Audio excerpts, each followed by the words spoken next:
So I wanted to share this. These are some pictures of some cool moments that have literally come directly from us having a podcast and creating content, okay? It's not overnight, mind you. This is through the course of time, some things. Mike Ambright had no idea who I was until I asked him to be a guest on my podcast. He said yes. We were friends on Facebook.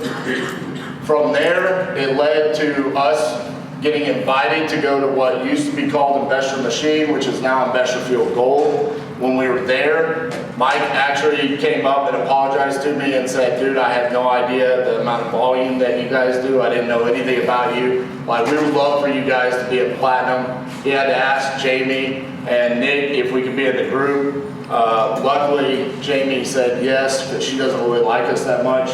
But we got let in the group, and now because of this, we've gotten to do things like hang out with Sean Whalen. We got to hang out with Sean Whalen, which if you don't know who he is, he's an awesome speaker. We got to hang out with him twice. Once at the Propelio event here in DFW for an hour backstage where I just got to pick his brain. And all of this is based off the relationships that we have been able to establish because of the podcast, okay? We've built a sphere of influence, in other words, because of the like it started for us with the podcast, and it affects everything that we do. I love to tell this story because it embarrasses Mike a little bit, but like when RJ told me he was gonna have Mike Ambright, I kid you not, on the podcast, I was like, don't be lying, you're not having Mike Ambright on the podcast. And he's like, no, really. I was like, are you serious right now? I'm like, oh, I'm gonna have a little bit of a fangirl thing going on here. So we always say that I have a shrine to Mike built in my office, and it's just a little joke that we have, but we really have gotten to hang out with some. He said he thought it was real. I told you one day I'll take a picture of it. But yeah, we've gotten to be a part of some really amazing things, speak at some really amazing events, and all we're ever doing is following our original why, which is just to give back, to share our experience, to unpack our baggage in front of everybody else so you can avoid this or you can learn that. So one of the cool moments that we got to have was at the Live here in Dallas that was run by Max Maxwell. T-Swag. Because Todd asked us to run his booth for Yellow Letter HQ.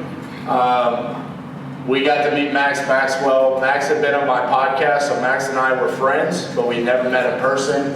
And the first day of the event, he was super stressed. I mean, there was a lot of things that were not going well at the event, and Cassie and I got to just sit backstage with just Max and like two other people, and we kind of just got to hear Max just kind of unleash his frustration. And what we realized is a guy that has 130,000 subscribers on YouTube and 91,000 in his Facebook group, and everybody in this industry looks up to him from a marketing standpoint and the brand that he's been able to build.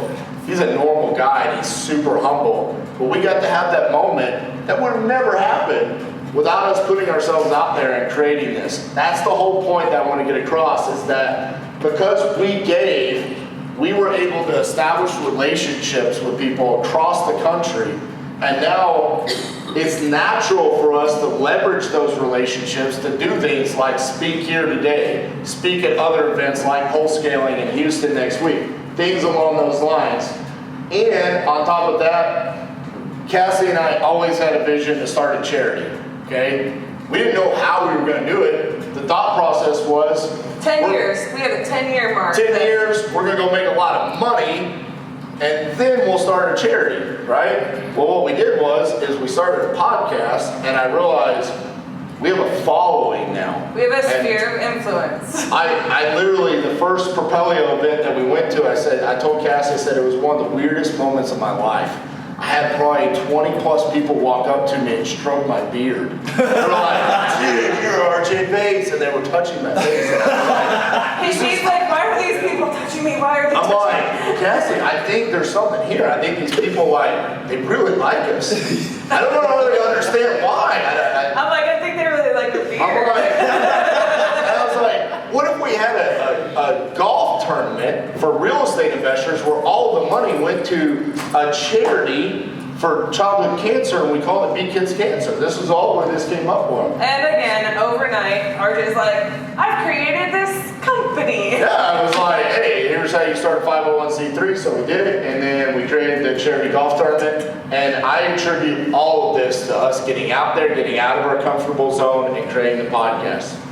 So, this is another really cool moment. This just happened a couple days ago. Someone said, what are some of your favorite podcasts to listen to for real estate? This young lady, Alicia Renee, she is from Philadelphia, Pennsylvania. I've only met her once, and that was at Max Maxwell's event last year. She said, the Titanium Vault with my boy RJ Bates. That's how I got started. I had no idea that's how she got started. I met her. She says she loved me, but I didn't know that I had that much of an impact on her. In April 2020, I'm going to be speaking at an event with Max Maxwell and her on that stage. And to know that our podcast was the reason why she got started in this, nobody can ever take that feeling away from me, right?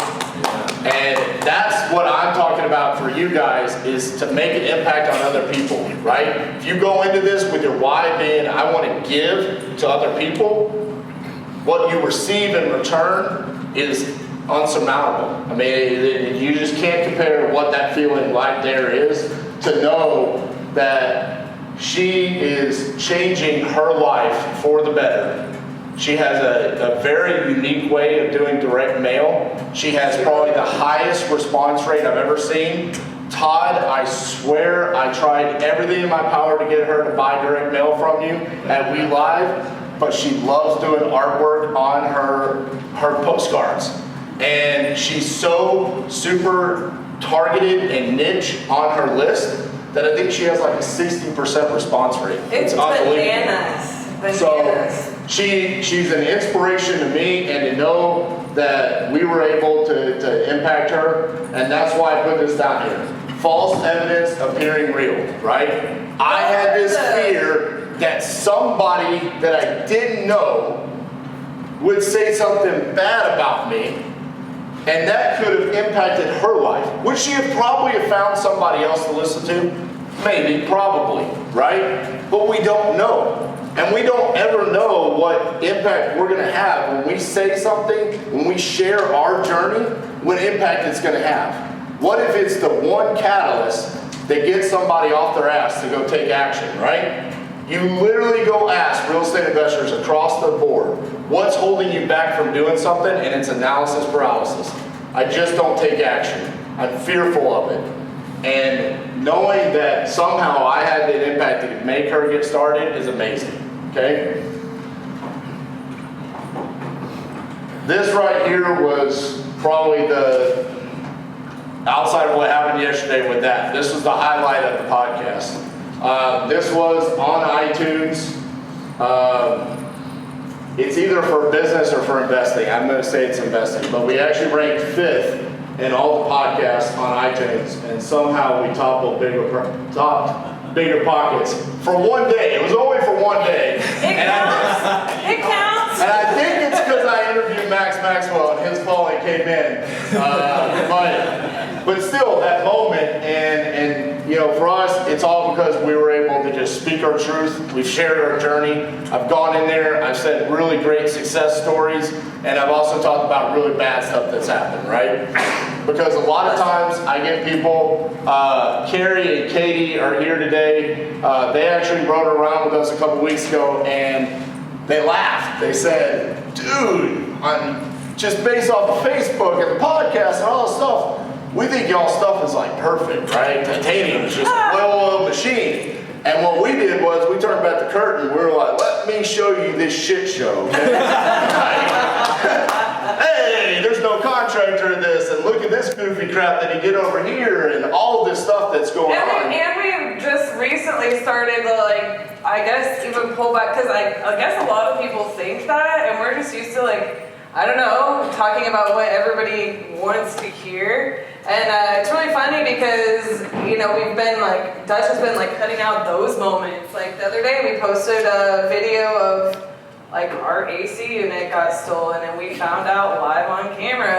Like, we were like, It looks wow. like we staged it like HGTV style, but it really wasn't. I mean, we walked in and I was legitimately mad. I was like, why is my house 90 degrees and it's pumping full air?